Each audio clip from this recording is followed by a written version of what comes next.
Today is 25th of our Jeevan Vidya of Manav Vyavhar Darshan um, English translation reading sessions. And today was supposed to be Anisha Didi's, but unfortunately she has met with an accident and she is recovering definitely. She will be, hopefully, she will be able to do any remainder part of this chapter in the next session, but we'll need to see. So today, in place of uh, Anisha Didi, uh, we have Sanjeev Bhaiya. Sanjeev Chopra Bhaiya has so kindly said that, okay, I will, uh, he agreed to actually take it up on her behalf at a very short notice, right? And for him, it must be easy because he was part of the review team and he has been uh, the pillar of the English translation team. As you know, Sanjeev Bhaiya doesn't need to be introduced to this team who are on the thing, but um, he has also been working on the translation of 3 books, right? So he has already prepared the drafts, and which have gone through us some degree of reviews as well. Uh, and some he has done Anubhavatmak Adhyatmavad and Vyavharatmak Janvad, right? And he's presently working on Samvidhan, right? So, I am totally impressed by Sanjeev Bhaiya's dedication, perseverance, and discipline, right? So I mean, I'm sure that all the people who have come in contact with him would vouch for him. Uh, so, welcome, Sanjeev Bhaiya. Please lead us through the chapter number 10, liberation from uh, that is Klesh Mukti, liberation from tribulations. Thank you, Rakesh Bhaiya, and namaste, everyone. Thank you, Rakesh Bhaiya, for warm and fond and slightly exaggerated introduction. Okay, so let me share the screen also. Yeah, is it okay now, Rakesh Bhaiya? Ji bhaiya, this is good. Ji, okay, good. So we begin today on from chapter 10. Name of the chapter is Liberation from Tribulations. This is from book Manav Vyavhar Darshan, and I remember with gratitude Shri A. Nagaraj ji, whom we fondly call Babaji, for giving Madhyas Darshan to all of us and to humankind. This has made such a like it cannot be quantified, the change which it has brought about in our life. भैया आवाज And थोड़ी तेज हो सकती है क्या? राकेश भैया, कम आ रही है क्या आवाज? Yeah, I am okay, but if you can increase a little, then maybe. I will try ठीक है, to speak a little loudly. Is it better now? Okay, Yeah, ठीक है yeah, भैया. this is good. Yeah. Ji. Okay, so we begin with this chapter. The title is Liberation from Tribulations. Okay, so in Hindi it is Klesh Mukti. So just to get a essence from the title, traditionally speaking, this world has been described as full of grief, full of miseries, okay, full of unhappiness, and most of the time, at least in Indian context, in Indian traditional knowledge, Vedas and all, mukti is sort of described as something which happens after death. Okay, so here mukti, Babaji is talking about mukti. He has talked about it mukti in other books also. But when we are talking about this chapter, liberation from tribulations. So what Babaji is trying to say here is, what the author is trying to say here is that it is only in the deluded world, when humans are in delusion, in deluded tradition only, that there are tribulations. In awakened tradition, there will not be tribulations. There are no tribulations when humans are awakened.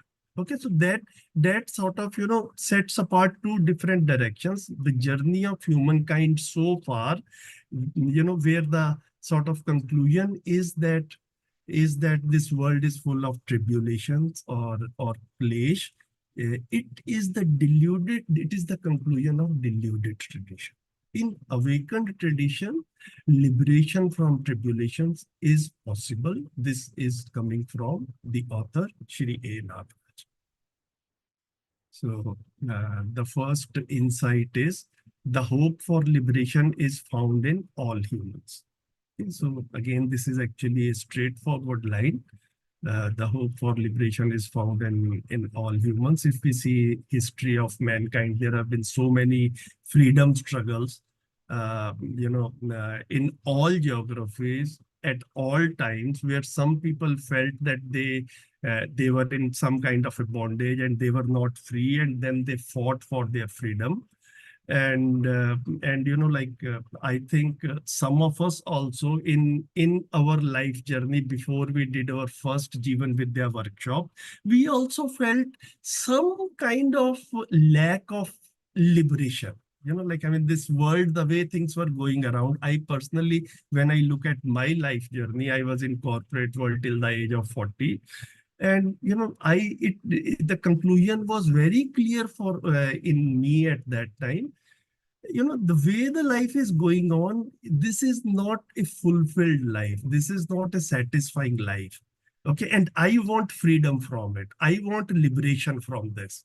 Okay, how it will happen, when it will happen, I had no idea at that point of time. But this line very fits, very much fits the phase from through which I was going at that time. The hope for liberation is found in all humans. I have felt it in myself also.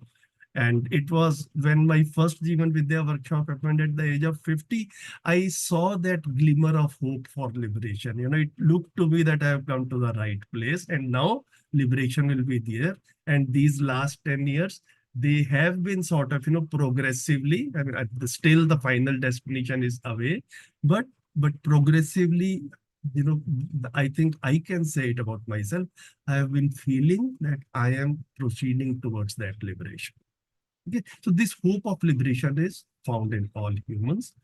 Now immediately to the point, Babaji is saying that endeavors for liberation have differentiation as liberation from unhappiness and liberation from delusion. So there are two differentiations, two distinctions. One, liberation from unhappiness, and the second, liberation from delusion.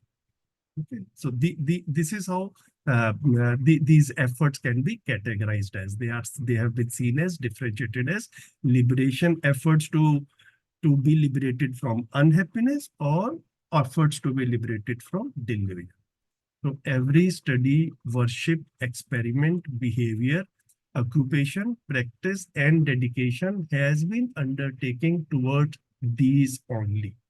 There has not been any evidence or path for liberation which is achievable through studying in the past traditions. It is for this reason alone that this proposal has been presented for liberation from delusion. Okay, so although humankind has made a lot of experiments, occupation, practices, dedication, a lot of efforts have been done towards that, but still there is no evidence yet that liberation is achievable in a well-defined manner. You do this and liberation will be achieved. Okay, so this is what the author is saying, that so far there is no such evidence that one can study and get liberated. Okay, and then the author goes on to say, it is for this reason alone that this proposal has been presented for liberation from delusion. To fulfill that gap, to fill in that gap which the author has felt exists in the human tradition so far, in the deluded human tradition so far. Further on, study elucidates the constitution, process, conduct, result, and purpose of every entity. Okay, so it is by way of study that all these things become clear. Okay, of every unit, the constitution of every unit, the process or its way of working, its conduct, its outcome, and its purpose. The form and attributes have changing nature, while the elements have perpetual nature, as they are found in all the four orders of nature. The basic element in the constitution of all large entities is the atom. The constitution principle of atoms of all elements is the same. An atom consists of a nucleus and orbiting particles. All particles of nature arise from the activeness of particles in atoms and their position in the development progression. So we can look at it line by line also. The form and attributes have changing nature. So this is apparent, it is obvious here. While the elements have perpetual nature. So what are the elements? The basic element, what Babaji is saying, is in the constitution of all large entities is the atom. And these atoms have perpetual nature. Okay, so while the entities which are composed from these atoms, they have changing form and attributes, the atoms themselves do not change. They are perpetual in nature.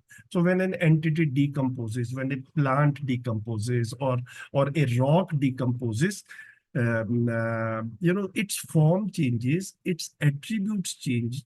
But if there is calcium in that unit, if there is iron in that unit, if there is oxygen in that unit, these elements remain as they are in both the phases, when the entity was there in its composed form, and even after the entity has been decomposed, the elements of iron, calcium, oxygen, and all other atoms of which the entity was made up of, they still remain the same. Okay, so the constitution principle of atoms of all elements is the same. The principle of their constitution is same. An atom consists of nucleus and orbiting particles. All orders of nature arise from the activeness of particles in atoms and their position in the development progression. Okay, so this is how all the four orders of nature, all the units which exist in these four orders of nature, this is how atoms play their role in. The audio is clear, bhaiya, now? Ji, perfect. Very much clear. जी, ठीक है भैया. And In the fact, ji. and it is going very, very nicely. Please continue in the same thing. I would like, yeah, I am simply loving it. Please go on. Thank you, Bhaiya. And in between, if I forget and I reduce my voice, please remind me. Now, study itself is worship. The authentic human is the teacher in whose proximity study takes place. Through study, one attains the authority of innateness and independence by achieving absolute resonance and absolute accordance with understanding. Okay, so I find personally this line very interesting. Study itself is worship. You know, in normal contemporary literature or even in ancient literature, many times I have heard the phrase work is worship. Okay, so now in contrast to work is worship, Babaji is saying study is worship. Okay, so which again is a very deep insight. I remember Rakesh Gupta Bhaiya, you in one of the, I think, sammelans in an online session, you conveyed that there is the doing part, okay, the action part, the deeds part by humans, and there is a thought process behind those deeds. Okay, this much we all knew before we came to Jeevan Vidya workshops. But there is an understanding part, the wisdom part, the right conclusions part, which is even takes priority over the thinking part also. So that makes the human being complete. The wisdom, thinking based on that wisdom, and actions based on that thinking. Okay, so this wisdom part, the understanding part, that will actually get accomplished by study itself. It is this part, I think, that got missed out in in the deluded tradition, and Babaji is emphasizing here. Study itself is worship. The authentic human is the teacher in whose proximity, the authentic human is the awakened human, okay, in whose proximity the study takes place. So through study, one attains the authority of innateness and independence by achieving absolute resonance and absolute accordance with understanding. Okay, so when one has completed the study, then one attains that state in which one achieves absolute resonance, where awakening itself is like knowledge, okay, coexistence. So when a human being is awakened, let's say when I am awakened, then I resonate with the existence. Okay, so this is absolute resonance, and I abide by existence. All my actions are in accordance with existence, which is coexistence. So that resonance, that abiding, that accordance in my deeds, that is what is being said as absolute resonance and absolute accordance. So it is achieved by way of study in proximity to a authentic human. Now, the teacher is the one who imparts enlightenment of the truth in the form of coexistence with the realization-based method through the realization-oriented methodology. So the teacher has attained the state of realization, and then he or she, he sort of imparts satyabodh, enlightenment of truth. That is the phrase we are using for satyabodh, through realization oriented methodology. अनुभवगामी पद्धति इसको कह रहे हैं, realization oriented methodology. Yeah, I have a request to all the participants. So, if at least one person keeps their video on, otherwise I actually get a feeling that I'm talking to the computer, like, which looks like a very mechanical kind of process. So if one person's, you can take turns, someone has some work, so some other person can. No, I will definitely be on. No, Please. we have not necessarily, but at least one person is there, so I get a feeling I'm talking to persons.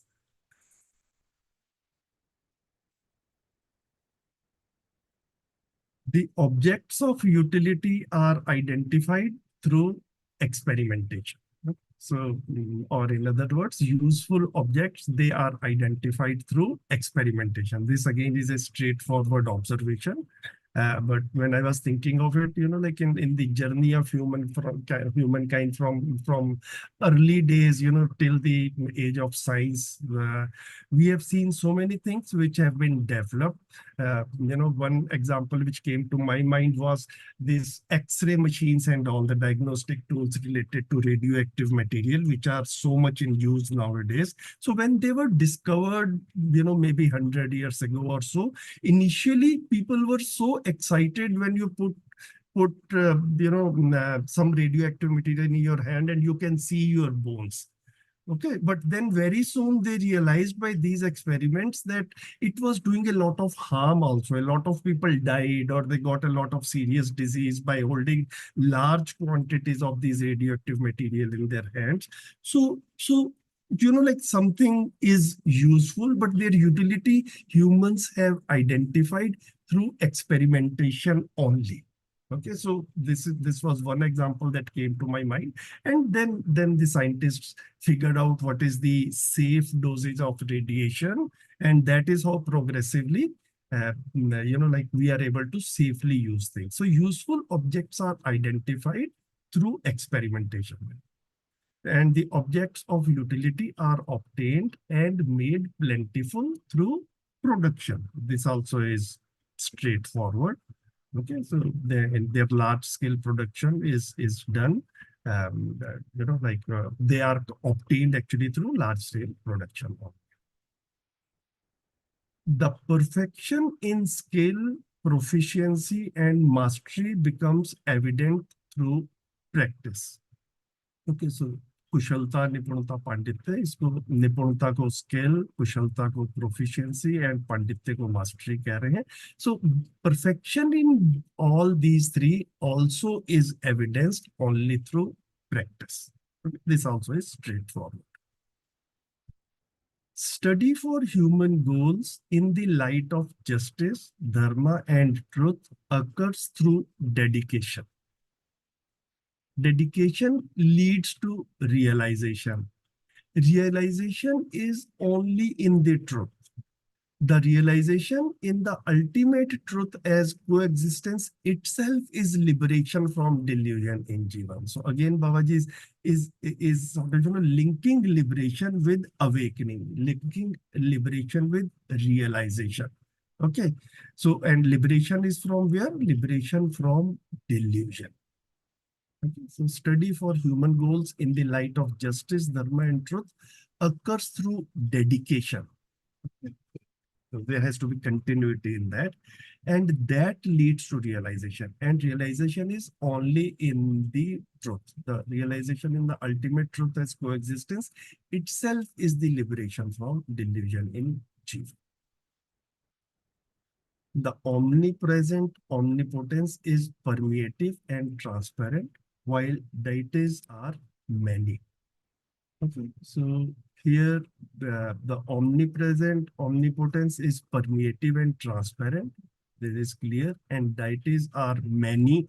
This also is clear and straightforward. But I think the subtext here, I mean, between the lines when I was trying to read, what Babaji is trying to say here is that Devi Devta or gods, goddesses or deities, they are units. Okay, when they say they are many, so many in, it itself indicates that they are countable. Okay, and this means that they are the unit. So Babaji is trying to sort of distinguish between deities and the omnipresence, omnipotent.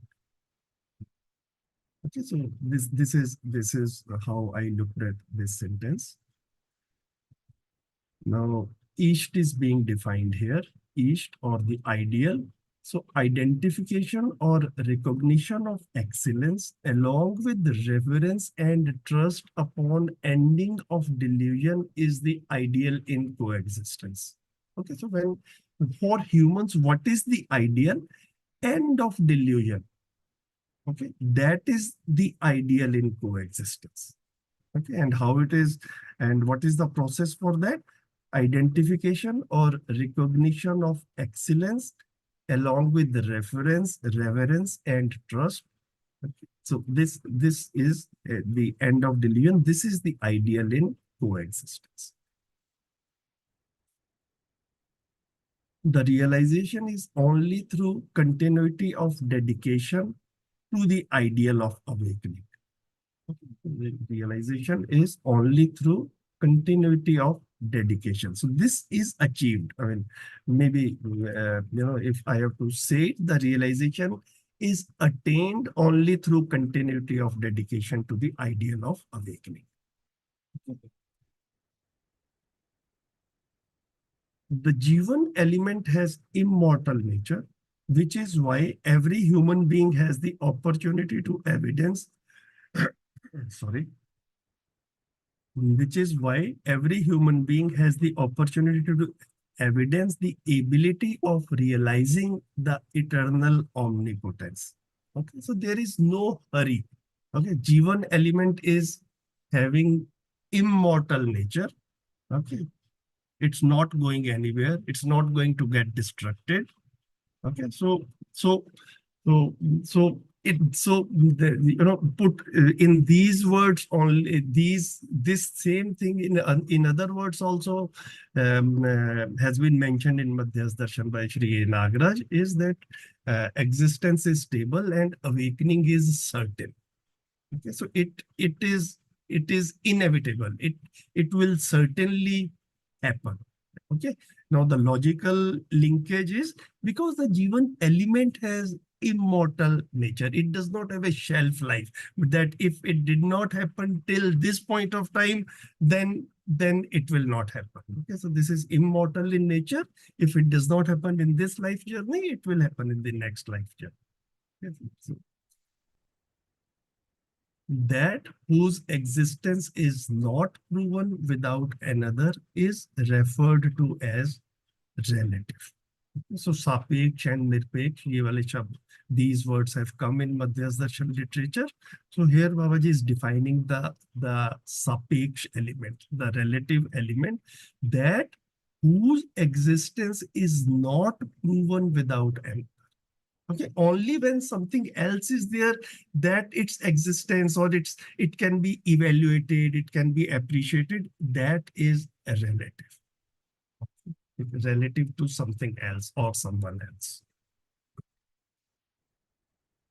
Non-accumulation gives rise to the tendency of seedlessness, the result of which manifests in the form of comprehensive resolution from understanding and prosperity from physical labor. Okay, so this seedlessness was covered in a previous chapter a few sessions ago. So benevolence is what comes out from the seedlessness. So non-accumulation, asangrah, gives rise to the tendency of seedlessness, the result of which manifests in the form of comprehensive resolution from understanding. So comprehensive resolution comes from understanding and prosperity comes from physical labor. Now, asangraha is being defined here, non-accumulation. The earning done for spending is referred to as non-accumulation. Okay, for spending or for use is referred to as non-accumulation, and its righteous spending is imperative. Its right use is imperative. This is accomplished through rightful ownership of wealth. Swadhang se iska, it is achieved. Now, some new words are coming here in description of non-accumulation. So non-accumulation happens only through the determination of non-doership or through indolence. So if non-accumulation is being indicated as a positive thing, and so how it is attained, how it happens is through determination, through two aspects. One, determination of doership, and second, determination of indolence. Okay, so I was reading the way it is written here, through the determination of non-doership or through indolence. So Yeah, Bhaiya, isme I remember our discussion on this. So okay, basically, a sangrah means not having any things, any objects of use with us, right? okay, So you see, this actually happens either in a positive way, that non is or in a basically with negative. the Okay, determination of non-doership, right? okay. Non-doership is getting defined. That's a positive thing. And Indolence is a indolence negative. is the negative. Right, Right.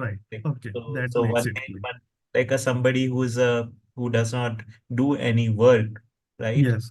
And he will definitely not accumulate. He would be sitting like a beggar.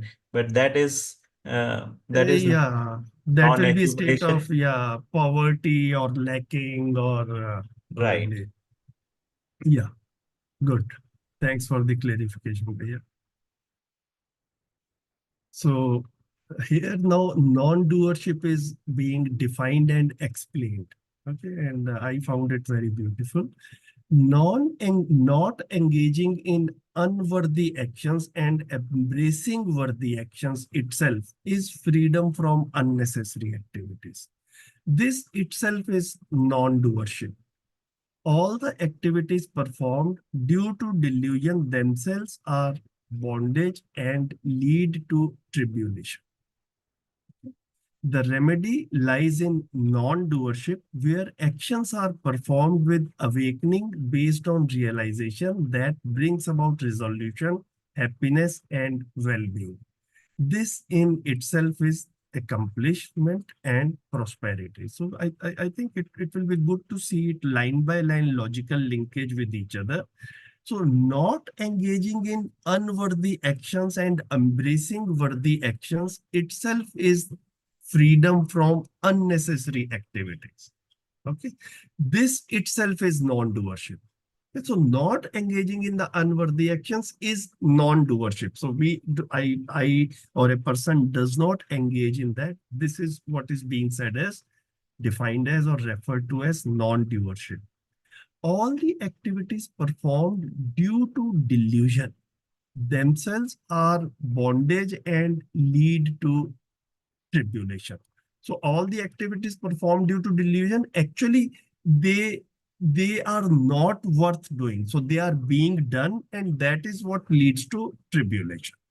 Okay, so this is the explanation of non-doership, that that when someone does something which is not required to be done, which is unnecessary, then it needs to clash or tribulation.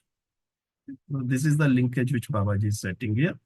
The remedy lies in non-doership, not doing such unworthy action. This is where the remedy lies, where actions are performed with awakening.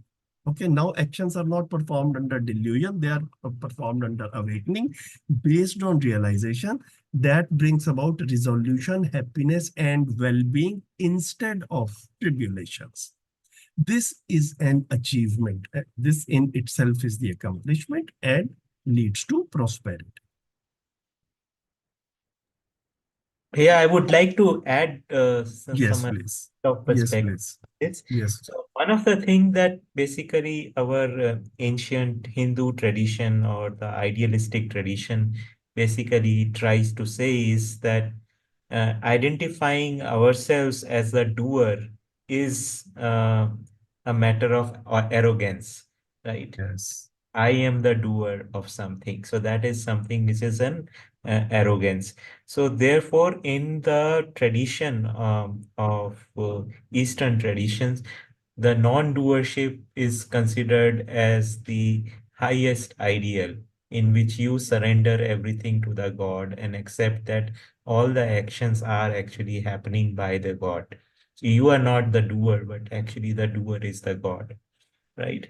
So here it is, as we know that omnipotence is not a doer, right? Is the it is the energy, right, which is the base for all the activities. So the non-doership, as Sanjeev Bhaiya explained, it is about not engaging in unworthy actions, but engaging in worthy actions, right? Engaging in awakening action. So here is one is taking responsibility for doing the worthy actions, but not engaging in unworthy actions. So non-doership is not engaging in unworthy actions, but engaging in worthy actions. So that is one thing that I just wanted to add that. हाँ भैया, आपने बताया वो गीता में यही है, सर्वारंभ परित्यागी जो मत आरंभ यानी काम काम को आरंभ करके गया है, and one who doesn't do anything. Ji ji Ji. Right, Bhaiya. Thanks for the additional clarification, Bhaiya. Yes, this makes it absolutely clear. And at other places, Babaji has very clearly said that humans are the drishta, karta, and bhokta, the perceiver, the doer. and the enjoyer. So humans are in the doer plane. Okay, so they are the doers. Now, doers of worthy actions. That is what an awakened person stands. That is where the awakened person stands. Unawakened person is doing a lot of unnecessary, unworthy actions. Good, Bhaiya, thanks. Dispassion from delusion in itself is non-doership. Okay. Inhumaneness is unworthy for every human. Not doing what is unworthy itself is non-doership. So all this we just discussed in the previous explanation itself. Dispassion from delusion in itself is non-doership. So not doing the unworthy actions under delusion. Inhumanness is unworthy for every human being. Not doing what is unworthy itself is non-doership. So again, the same thing is being is said in other words. Non-doership is from dispassion. Okay, so dispassion. So it's the same as being said before.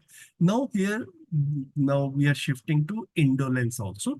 While indolence is from lack of initiative. Okay, so indolence, lack of action. Okay, this is being explained in the next insights. So dispassion means freedom from attachment, which is being without the flaws of over-evaluation, under-evaluation, and mis-evaluation. So I think till the time the clarity or the awakening about coexistence is not there in a person, the person looks at a part of this whole coexistence as his own and everything else as not belonging to him or her. Okay, that is where the attachment, that is from where the attachment starts. Okay, now dispassion means freedom from attachment. So with the coexistential thought, this dispassion from attachment also begins. Okay.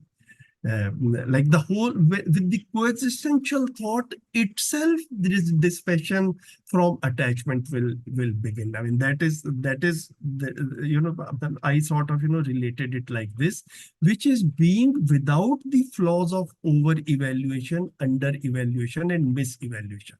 Okay, so contrary to all these three flaws, the right evaluation of everything in coexistence, with that clarity, that dispassion will be there. No entity has the right to be free from initiative, or has not been proven by or it has not been proven by any entity. So if an entity is there, if a unit is there, it will be having initiative, it will be active. Okay, it has not been proven that there can be a unit which is without initiative or without activity. Thus, human attempt to become free from initiative is indolence, which is denoted as flaw of laziness and carelessness. Okay, so indolence is now divided into two parts here, which will be covered in the next sentences, next definitions. So they are laziness and careless. So indolence is sort of running away from action or escaping from action. So no entity in nature no unit in nature is free from initiative, and humans are also not exempted from that. Okay, humans are also governed by the laws of nature. So they also will have initiative, they also will have activity. To escape from activity is indolence, and which is seen in the form of laziness or carelessness. Indolence manifests in the form of laziness and carelessness, which is trying to escape from action. We just discussed it. Laziness and carelessness in these two, now we are looking at that. So laziness is not doing some work in spite of believing it to be right and its utility proven. Okay, so when that clarity is there, that its utility is proven, but in spite of that, if one chooses not to do some work, this is being defined as laziness. And what is carelessness? Carelessness is the state of desired activity not happening due to a lack of knowledge about the work whose utility is proven. Okay, so we neglect to do something. We are careless enough to careless enough not to do something which was desired, which needed to be done.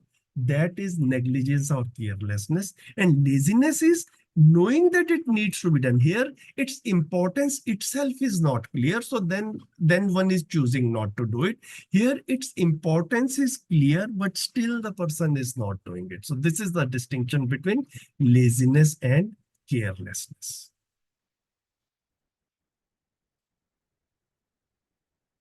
Let me see what is the speed, how much we have covered. Okay, so we covered 2 pages. Fine, we'll proceed. Dispassion can be either partial or complete. Okay, so dispassion is the word for nirakarshan. It can be either partial or complete. Partial dispassion is evidenced in the humane human stage, while complete dispassion is evidenced in the divine human stage. Okay, this is the order of priority towards tendency of benevolence. Okay, so again, this nirakarshan, jisko keh rahe hain, dispassion, this can be either partial or complete. So partial dispassion is evidenced in the humane human stage. So in humaneness, when one in the initial stages, which is the humane human stage, then this dispassion is partial. Okay, and in the divine human, in the divine plane, it is evidenced as complete dispassion. Nirakarshan. So like when I was reading it before the session, I was just wondering whether to call it complete dispassion, or actually the divine human also has been through a lot of passion in the process of study, in the process of awakening.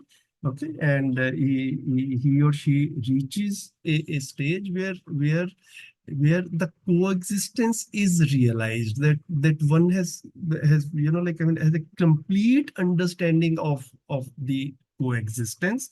So then one is not attracted or attached to a part of the coexistence or existence. Then one is an integral part of the whole existence. Okay, so this, although the word is coming as dispassion, I looked at it very passionately, actually. Let me put it this way.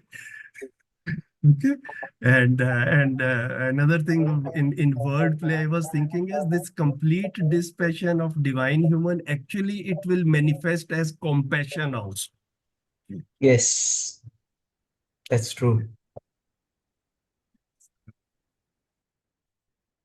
All affirmative internal or external human activities are generative and mediative.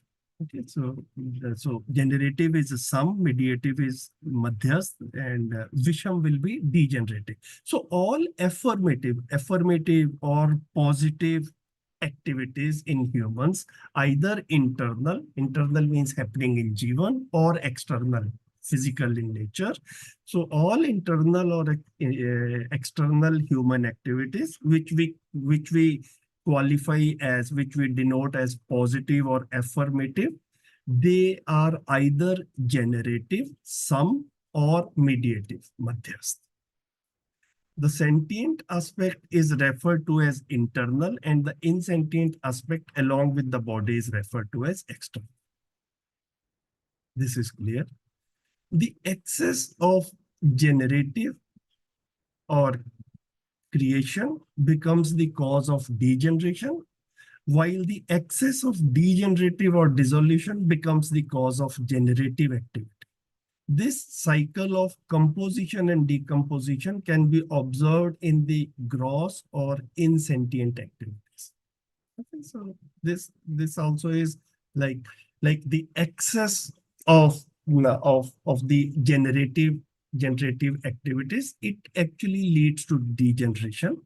We are seeing in the form of global warming and all these things. Apparently, it looks like we are doing a lot of good things. The speed is increasing, the speed of communications, the speed of travel, okay, everything.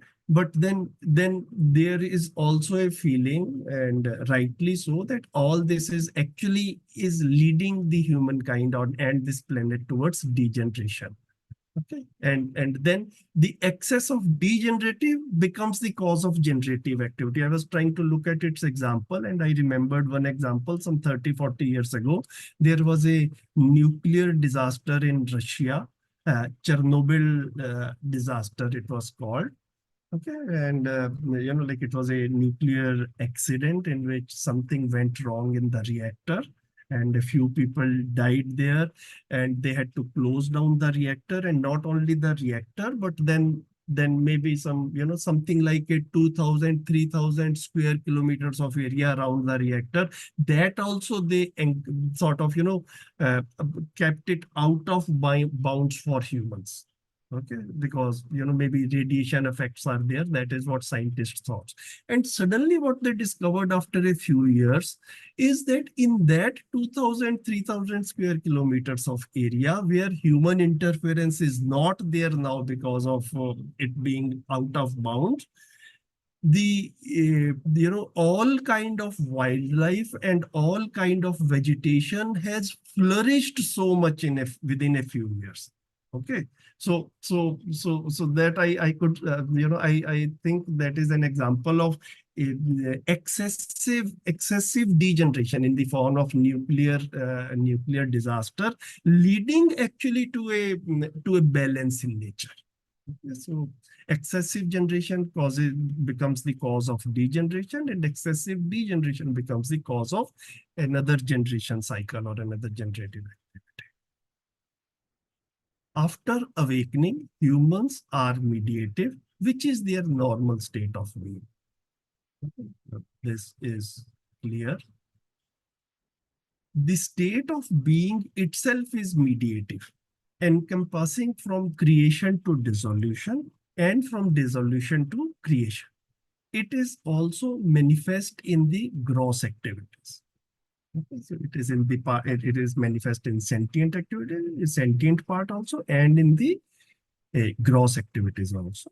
The activity is not just a state of being, because no activity is free from change and transformation. Okay, so what is being said here is the activity or any activity is not only a state, it is not only sthiti. So every activity is inseparable form of state and motion. Sthiti gati ka avibhajya roop.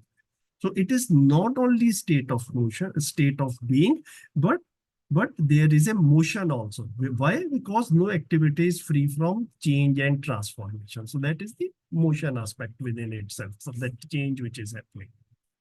Therefore, only omnipotence is the absolute state of. That is the only reality which does not have any motion.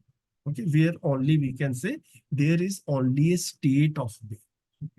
There is no gati in that, no activity in that. Okay. Otherwise, in everything else, there is activity. Every atom in itself is a mediative activity. The development in atom continues until it acquires the potential, ability, and receptivity for mediation of generative and degenerative attacks. Okay, so every atom in itself is a mediative activity. Development in atom continues until it acquires the potential, ability, and receptivity for mediation of generative and degenerative attacks. In a completely developed and awakened unit, which is awakened Jivan, the Atma adhering activities of Buddhi, Chit, vritti, and man are regulated through the mediation procedure, which itself leads to establishing happiness, peace, contentment, and bliss. So, what happens in the completely developed and awakened unit is that the activities of buddhi, chit, vritti, and man, they are adhering to Atma. So buddhi adheres to Atma, chit adheres to buddhi, which is adhering to Atma, vritti adheres to chit, which is adhering to buddhi, which is adhering to Atma. So they are all aligned like this. Okay, this is the awakened units working. Okay, this is what happens in the completely developed and awakened unit. So they are regulated through the mediation procedure. What is the mediation procedure or mediation mechanism? Through Atma, which itself leads to the establishment of happiness, peace, contentment, and bliss.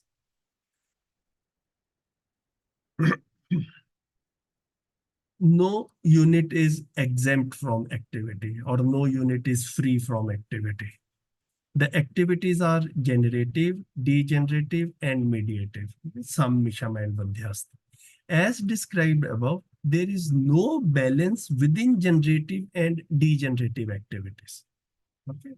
Between these two activities themselves directly, there is no balance. The balance is obtained or achieved through mediative activity. Therefore, a unit is balanced by mediative activity through the mediation procedure. Thus, only the activity of mediative gets evidenced, while generative and degenerative prove to be in its regulation. Okay, so generative and degenerative keep on happening, but they are in the regulation of mediative activity. There is no possibility for a unit to be inactive. Already discussed. Humans have mediation of behavior through justice, mediation of thoughts through resolution, and mediation of realization through knowledge. Okay, so here madhyasthata or mediation is being defined. So humans have mediation of behavior. I was just thinking of some other words for discussing it, for explaining it. So one phrase that was coming to my mind was what is the normal behavior in humans? So the behavior with justice, the behavior through justice, that is the normal behavior of humane humans. Okay, so what is normal? Normal is something which is which matches with some benchmark, with some norm. Okay, so something which matches with some benchmark, some set standard, some yardstick, some norm. So that is what we can call normal. Okay, so the normal behavior in humans will be behavior through justice, and that is the madhyasth behavior. And mediation of thoughts, again we could say the normal thoughts. Okay, in delusion, what will be not normal. Okay, and in any case, mediation of realization through knowledge is there. Okay, that in any case is a mediation activity. The entire human behavior is regulated through law. The law becomes evident in the form of conduct of humans. The entire human behavior is regulated through law. Okay? This is a subset of a statement that everything in existence is regulated through law. Humans are also in existence, so human behavior is also regulated through laws of existence. Okay? So there are no secrets in existence. Everything is absolutely available to everyone for study. Human behavior is also available for studying, and Babaji has given us the framework through which it can be studied. The law becomes evident in the form of conduct of humans. It can be studied, and it is possible to study it. thought is regulated only through resolution, which is the evidence of awakening. So when it comes to thoughts, that is regulated through resolution. So again, using the term normal, we can say probably that what can probably be the thoughts as per the norms or the normal thoughts which are regulated through resolution. Okay. Otherwise, they will be delusional. Realization happens only in omnipresence, which is space. This is clear in itself. Therefore, it is proven that space itself is knowledge, knowledge itself is omnipresence, and omnipresence itself is knowledge. Okay, so these are equivalent to each other. This has been discussed many times earlier also, right from the beginning. The evidence of knowledge is the realization in coexistence, which only is the understanding of the saturation of infinite units in knowledge. Okay, so there are the units are infinite in number, countless in number, and they are saturated in omnipresence. This realization is the evidence of knowledge. Okay, the evidence of knowledge is the realization in coexistence. And what is coexistence? Units saturated in omnipotence. That is the coexistence. Coexistence is the inseparability of infinite, uncountable nature in units of nature in omnipresence. An awakened human is found with just behavior and resolved thoughts. Straightforward. I don't have anything to add here. Realization occurs only in truth as coexistence. This realization happens only by a delusionless unit of knowledge order or by a delusionless human, and its effect is manifested as inundation in buddhi, chit, vritti, and man. Okay, so this sort of floods everything in jiva. Everything is this affects everything. इसको ओत प्रोत भी कह रहे हैं. So this is the effect of realization. Realization happens only by delusion, and its effect is manifested as inundation in buddhi, chit, vritti, and man. The mediation of behavior based on realization is an activity of vritti which manifests in the form of justice and resolution. Mediation of behavior is based on realization is an activity of vritti which manifests in the form of justice and resolution. So basically, resolution is placed at the level of vritti. Okay? This is in thoughts, basically, resolution in thoughts. Inundation occurs in the activity of buddhi with enlightenment of realization. Okay, so when there is that enlightenment of realization, so this inundation, it occurs in the activity of buddhi. Previously, it is said that it occurs, man, vritti, chitta, and buddhi. So here, that satya bodh जो है, सत्य बोध वाली इस अनुभव सहज बोध की स्थिति में बुद्धि की क्रिया में अप्लावन होता है. So inundation occurs in the activity of buddhi with enlightenment of realization. Accordingly, justice, dharma, or resolution are various levels of realization itself. Okay, so as per whatever is mentioned above, whatever we discussed, so justice, dharma, and resolution, they are various levels of realization itself. Therefore, justice is the manifestation of realization in behavior. Dharma is the manifestation of realization in thought, and coexistence is realization in Atma, which itself is the ultimate truth. So justice is the manifestation of realization. Now realization is happening in Atma, but its manifestation is in the form of justice in behavior. Okay? And at the level of thought, dharma is the manifestation of realization in thought, and coexistence is realization in Atma, which itself is the ultimate.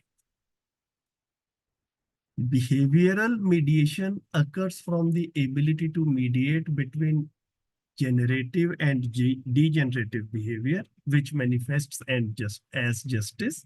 Similarly, intellectual mediation occurs from the ability to mediate generative and degenerative thought. Realization is inherently mediative activity. Okay, so realization is inherently mediative, and then two other things, intellectual mediation and behavioral mediation. These are being discussed before that. So behavioral mediation occurs from the ability to mediate between generative and degenerative behavior, sum or visham vyavhar. Okay, in that the mediation manifests as justice. Similarly, intellectual mediation occurs from the ability to mediate generative and degenerative thought. So at the level of vritti, so intellectual mediation, जिसको के हिंदी में वैचारिक मध्यस्थता कह रहे हैं. This is ability to mediate generative and degenerative thought.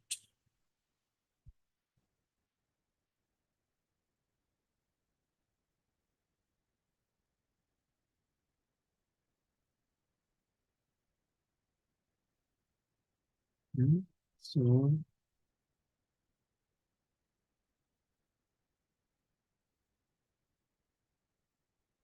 let's see. I think we can cover it, bhaiya. Some 7-8 anubhutis are there. Gee, we should. In fact, I just noticed Anisha Didi, you are there. Anisha Didi, how are you feeling today?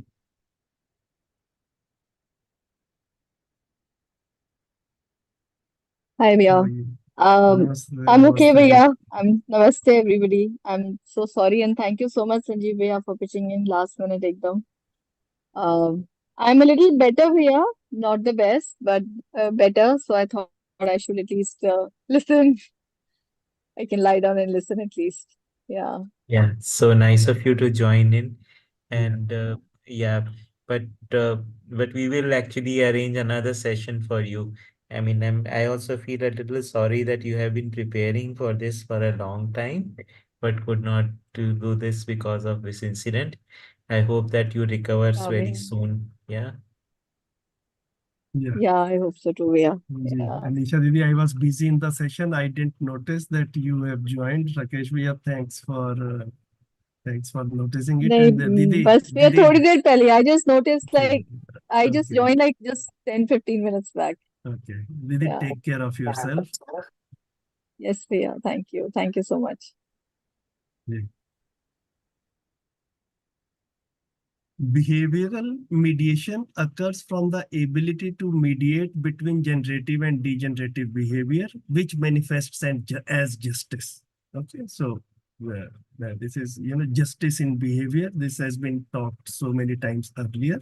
Similarly, intellectual mediation occurs from the ability to mediate generative and degenerative thoughts, and realization is inherently mediative activities. There is no generative or degenerative process in that. The awakening in Atma continues until the potential of realization in the omnipresent entity is attained. Okay, so omnipresent is attained probably. So the awakening in the Atma continues until the potential of realization in the omnipresent is attained. This process continues till that happens, the awakening in Atma. So this progress towards awakening continues. The awakening of buddhi and chit continues until the potential of presenting resolution in thoughts is attained. And the awakening of vritti and man continues until the potential of aligning behavior and actions with justice is attained. Okay, so this is this continued till its completion. So every cycle here, like awakening of vritti and man, continue until the potential of aligning behavior and actions with justice is attained. Rakesh, do you want to add anything, something here? No, this is good. Yeah, this is my understanding as well. One who is free from attachment embodies non-doership as liberation from delusion. Such a person has an endless capacity for performing acts of benevolence. Okay. So again, coming back to that non-doership thing, one who is free from attachment embodies non-doership as liberation from. They are the living examples, living models of liberation from delusion. Okay, such a person has endless capacity for performing acts for benefits. Attachment is nothing but delusion. Okay, so attachment and delusion, they are the same thing. I mean, the complete picture, the coexistential thought. In absence of that, everything is delusion. Okay, and that is what gives rise to attachment also. Okay, we look at a part of coexistence, we only recognize that much, we only live in that much, we consider only that much as our own, and then everything else is not our own. Okay, so then we forget about that, we neglect that, we ignore that. Okay, that is what all is delusion. Both generative and degenerative thought and behavior manifest in taste activity.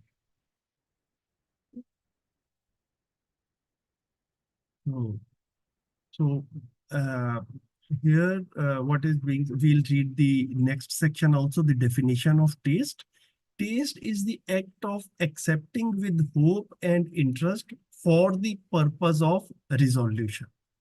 Okay, so like here in the taste activity, normally speaking, in the state of delusion, in 4.5 activities, uh, uh, the pleasant, the health, and the profit aspect, they are driving the human being from outside. The one is more focused on the outside part of living, the physical part of living. Okay, and that is from where all the taste activity is trying to get fulfilled. Okay, now it cannot get fulfilled from outside. So here what is being said here is that there is a vichar aspect or the thought aspect also from where the taste activity can be fulfilled. Okay, from the internal side.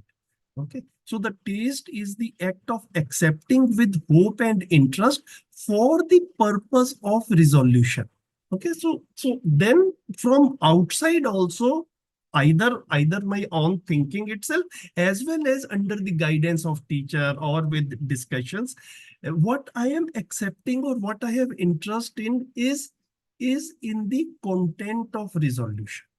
Okay, so that is also a way of becoming happy. That is also from where my hope of getting happiness gets fulfilled. And I think all of us are also examples of that. In our study process of Madhyasth Darshan, we are enjoying our process of study. Whatever we understand is very fulfilling and satisfying for us. Okay, so this is also the taste activity. Not only the priya hit labh aspect, but that part of the existence which was ignored so far in our lives. The more knowledge we get about it, the more we understand it, the more happy we feel.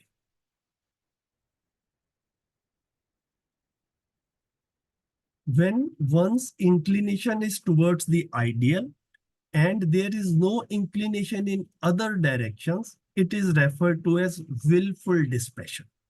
Okay, so the willful dispassion is it's a conscious effort that where I will pay attention to and where I will not pay attention to. But then I pay attention equally to the whole existence. Okay, so that is equal attention to the whole existence or dispassion towards certain, like selected units, but equanimity, the sense of that feeling, the inclination to evidence in all directions is referred to as complete dispassion. Okay, so here there is some kind of a willful or the conscious part is there. Here it happens naturally.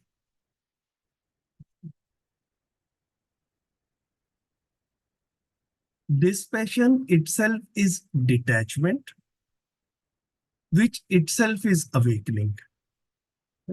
The more I was reading these sentences today, I was actually thinking that although the word is dispassion and the word is detachment, actually it is not a detachment. With coexistential thought, actually one feels equally attached to every unit of existence. You're right. I think these words are taken from the idealistic tradition, and they have been given a new meaning. Yes. So even when you read the word in Hindi, anasakti, so Yeah. that is Yes. which is a negative word, right? Yes. But here Yes. the definition is in the sense that being equally related with everyone, that is anasakti, Exactly. right? Exactly. Anisha Didi नहीं, raised hand. आसक्ति is Didi, negative word. Anasakti is not a negative one. Yeah. Equal to ji all is anasakti. Ji ji ji. Anisha Didi, you want to say something? Please unmute yourself. Yeah, but yeah, I was just adding to what you were saying कि जी. when I was also reading it, तो ऐसा मेरा thought गया कि मतलब we are more connected to, we feel more connected to things Yes. rather than Yes. attached. I think Yes. connecting a Yes. more this thing. Attachment में एक मोह आता है. The feeling of moh comes in there. So I feel Yes. कि you can't do without it. Whereas in connected, you feel joyous to be with everything in Correct. existence, and you also feel like doing things for everything in existence. Yes. It's like that. Yes. Yes. Connecting is, Yes. that's all. So I was not finding a fault with the word. What I was Right, trying right. to say Yeah. is, what I was trying to say was Feeling. that it looks like asakti is attachment and then anasakti is its opposite. Okay, Yeah. so actually it is not opposite. It is its expansion actually. So asakti is to a part of existence. Okay. And then anasakti is connectedness to the whole existence. Right. Yeah, and I think that is what needs to be explained. Yeah, Yes. Yes. something which you've Okay. done so well. Yeah. Okay. Thank you. Yeah. Detachment itself is non-doership. Okay. So again, it is non-doership. It is non-doership in the literal sense of the word. The person is still doing something, but the person is doing what is worthy of doing. Okay. And non-doership itself is non-accumulation. Non-accumulation itself is fearlessness and prosperity. Fearlessness and prosperity itself is heavenliness. Heavenliness itself is humility. Humility itself is supreme detachment. Supreme detachment itself is yoga. Okay, again, it looks like detachment, and then we are talking about yoga. Yoga is union.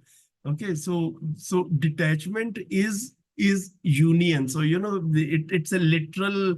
When we look only at the words literally, then maybe for the beginners, it may take time to sink in. But then when it sinks in, it's a very beautiful feeling.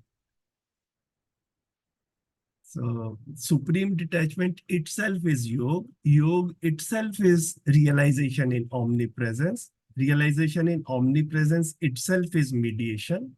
mediation itself is authenticity. Authenticity itself is dispassion or liberation from delusion.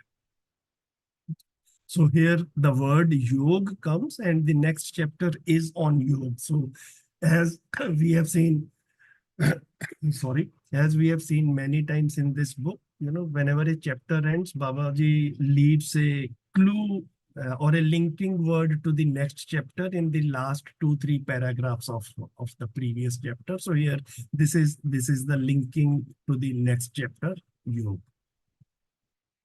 So this cycle is, I think, as we were reading it, it becomes clear that this is this is this. Okay, so I was also not exempt from this circular insight that round the wicket anubhuti. Okay. The nurturing and advancement of human society is intrinsic nature of Jivan Mukt or delusionless humans. So this is the intrinsic nature, the nurturing and advancement of human society. This is the intrinsic nature of delusionless humans, okay, or the Mukt Jivan, the liberated Jivan. Supreme detachment. Supreme detachment is to be liberated from all flaws, excessiveness, deficiency, or omission that are against awakening, which means evidence of awakening. Okay, so again, supreme detachment, it's clear in itself, parvairagya. Okay, it is to be liberated from these 3 flaws of excessiveness, deficiency, or omission. Okay, and these 3 flaws are against awakening. So it means supreme detachment is actually, it is evidence of awakening. May there be universal well-being. That brings us to the end of this small chapter, only 4.5 pages. And thanks for Wonderful. patiently Yeah. listening. Yeah, I think you have done a phenomenal job. I think very patiently, line by line, word by word, you led us through this and thoroughly enjoyed this. Uh, so thank you indeed for taking up this chapter at the last moment. And Anisha Didi, we will actually come back to you again for another chapter. This work will continue for more and more, and we will come to you again for this. Sure, Bhaiya, sure. I really look forward to that. This was a tremendous experience for me this last 2 months, slowly building up to today. And as I was telling everybody in my family today, it feels like there is a concept of, I don't know if everybody's heard about it in Buddhism, there's a concept of mandala. Mhm, So for 13 days, monks work day and night to create a very intricate rangoli kind of a design. And mhm. for 12 days they work on it, and very hardworkingly, I mean, they do it. And on the 13th day, they basically metao the whole thing. And Wow. Okay. so I was telling everybody, this feels like that to me, that I couldn't do it because itna prepare kiya tha. But I think the idea behind that is that non-attachment towards कि ये मैंने किया है, ये मेरा है, like that. Yeah, So and this let me was like that. assure you, whatever you Yeah. have done, you have prepared, is going to be there with you. What we Yes. are, बिल्कुल भैया, but बिल्कुल. That never, cannot, nobody can take that away from me. That nobody is can take Yes. that away. 100%. Yes. But only बिल्कुल, thing that बिल्कुल. we have not been able to listen, that is going to Yes. happen in the Yes. future. Right? The loss is Yeah, sure entirely भैया. ours. नहीं भैया, I think mutual है, सभी का ही है. We'll, yeah, ठीक है. So I Yeah, think another time. each one of the person has is bringing in so much to the table and making in one sense everybody is enriching this translation work. It is becoming our shared ownership, and that is the way we actually want it. It is basically the work of Babaji, which all of us are in a way making an effort to actually bridge it to the English speaking world, right? In some ways, many of us, at least in this group that is listening, have got education in English. So part of our being, part of our thinking is uh, it has become in that language, and it is in some senses. I don't want to actually think of it as something negative.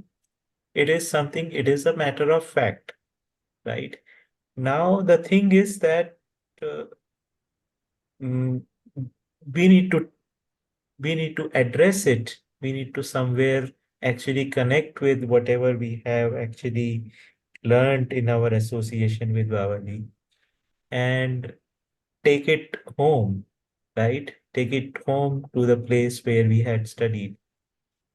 And in one sense, we are actually, when we are saying this thing in English, we are in a sense reconciling uh, our past with what we have learned in this darshan, and in the process making a bridge for the others. So I think it is in some ways uh, we are it's a process of becoming more integral in ourselves, right? We are not becoming two persons. There we are living a two lives, right? One is the life of Vidya and one is the life of English world. So somewhere we need to actually bridge these two so that we can lead a single life, right? So I think this process actually is kind of helping us to integrate these two worlds that we are actually living, right? So with this, I'll now open the floor for any questions that we might have for Sanjeev Bhaiya after his wonderful session that he did. Sanjeev Bhaiya, Rajat here. How are you? जी नमस्ते रजत भाई, I am fine. How are you? Good, good to see and attend these sessions. Unfortunately, I was not very regular in some of the previous sessions. But as soon as I receive the notification and whenever I have time, I come to these sessions. There was one anubhuti where you mentioned about and you used the word called experimentation. Uh, I thought maybe like this could be my own interpretation, but I think in that anubhuti, are you there? Yeah. Uh, can we say instead of experimentation, can we say utilization or something like that? Yeah, Utilization. yeah. Just go down. Yeah. Yeah. So the object of utility are identified through experimentation. When we are doing experimentation, we are still testing it actually in the literal sense. Uh, hmm and it says प्रयोग से उपयोगी साधन क्या है ये जी, बोला या प्रयोग से उपयोगी साधनों की पहचान होता है. So the useful objects are identified through experimentation. so we are still like testing, we are calibrating like when we say Yes, experimentation. yes. Okay. Like how much is good. If there is a risk increasing, then reduce it. Mhm. As I gave the example of radioactive material. Okay, Yeah. so same. You see with the driving things also. We had initial cars. Maybe Mhm. 50, 60 years ago. Maybe there was no spare wheel at that time. Then they decided, like by experimentation, that you need a spare wheel. Then you need a seat belt. Mhm. Okay, then you need a what you call the safety. I Safety forget the belt. name. Mhm. Okay. So all those safety mechanisms which are evolving are through experimentation. You Mhm. use something, you figure out its shortcomings, you overcome them, and then you reach finally some kind of a steady state kind of thing. Mhm.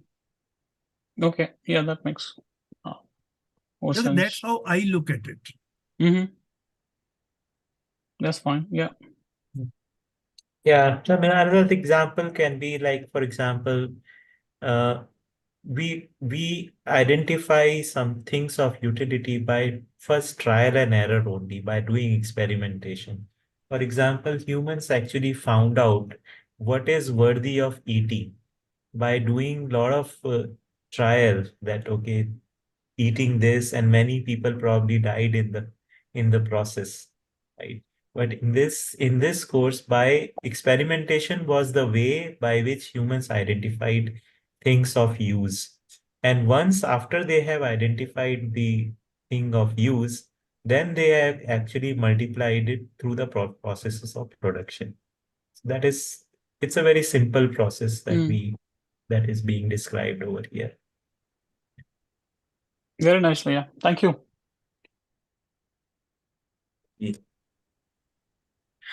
Ji Shilpa Didi. And thank you, Rajat bhai. Yeah, that was Rakesh bhai, an excellent example of eating. Like, wow, like, you know, Yes. it's so important.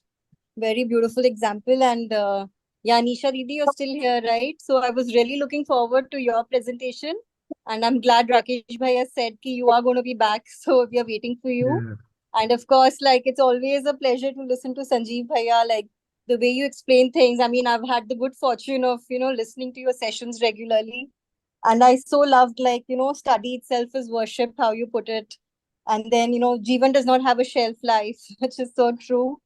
And the nuclear disaster example, like, I've heard this from you before. So really nice, like, excellent. So yeah, thanks so much. Yeah. Thank you, Didi.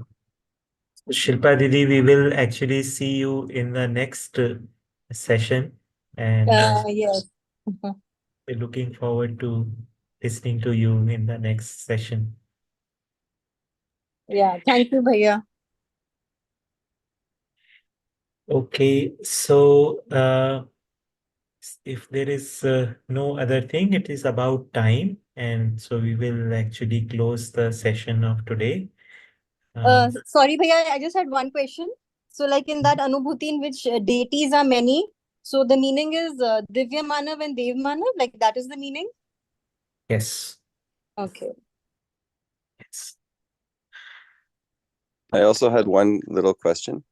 Just in the beginning, I think the title in Hindi, and I might be wrong, you said is Mukti. Is that the word? Yes. Yeah. And so what is the difference with Mukti and Moksha? And can there be two different English words, or is it similar also in Hindi, or how does that work? Bhaiya, the way I look at it, let me just interject, and then Rakesh bhaiya can add on to that. See, if you look at Christianity, maybe an equivalent word, not entirely equivalent, but somewhat similar word for moksha is salvation. Okay. So mukti is liberation. Okay, and moksha is different. Like what Babaji is saying here is mukti and moksha are one and the same thing. Okay, but traditionally, like they have been described in various ways. And equivalently, if we look at Christianity, I thought salvation is matching more with moksha. Rakesh bhaiya, please elaborate. Yeah. Yeah, I think I tend to agree with Sanjeev Bhaiya's point, though I won't be able to comment on the Christianity part of it. Basically, mm, traditionally, moksha has been defined in the uh, Indian idealism is the point from which there is an end of the cycle of birth, birth and rebirth, right? So it is basically becoming dissolved in the Brahm. So that is basically is the definition of moksha. And now basically Babaji has said that moksha is Brahm Mukti itself is moksha. So he has actually in a way said that liberation and moksha are the same thing. The liberation from delusion itself is moksha. So there is at no point in time, a unit which is Jivan is getting dissolved in Brahma. So moksha he is saying that liberation from delusion and liberation from tribulation itself is moksha. So there is a shift in the definition of moksha from the Indian idealism to what Madhyas Darshan is saying. I would not be able to comment on whether salvation in Christianity is the same as moksha or not. Yeah, but it's interesting. You have pointed out two English words, that salvation and liberation.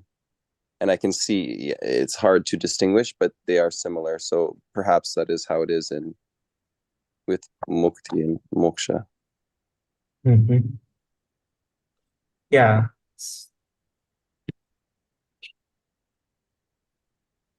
Okay. Good. So very nice session, and I have a lot to take back home. And so see you again on Tuesday. And namaste. Namaste, and thanks Namaste, everyone Bhaiya. for joining. Namaste, Namaste. Bhaiya. Thank you. Namaste.